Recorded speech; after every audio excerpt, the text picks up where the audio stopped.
ئێستاکەوەکو لە پێشتر زیاتر بەریان بە ڕێمایەکانی هاتوچۆداوە و پێویستە یەکەم قۆناغ لە قوتابیە سەرەتاییەکان ڕادەست پێکەن و دووەم لە سۆشیال میدیا خەڵک زیاتر تەماشای سایتەکان و فەیسبووک و شتانە دەکاتن و سێم شت لە ڕێکلام و ئیعلانەکان. چاوەڕوونکردنەوە و ڕێپێشاندان هەیە بەس بەداخەوە کە خەڵک پابەند نییە بە تایبەتی من ئەوەی کە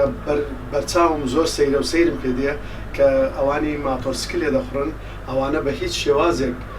چاوەڕوانی گڵۆپی سوور ناکەن یاخود ئیشارەتەکانی مرور ناکەن و ئەوانە بە پێچەوانەی ڕۆیشتن دەڕۆن ینی بە عکسی سایدەکەی کە پێی دەڵێن ڕۆنگ ساید. دەبێت مێدیاکان لەسەر کولتوری ئەو مەسەلە ئیش بکەن چونکە ڕاستیەوە مەسەلەی کولتوریە کە ڕێز لە یاسایی هاتوچوو بێتەگرتن و بڕعیا من پۆلیس و کارمەندێت هاتوچوو دەبێت کێمێکی تونتر بێ مەسەلەی لە هەمیان مەمترەوەیە هەموو زانێدا کە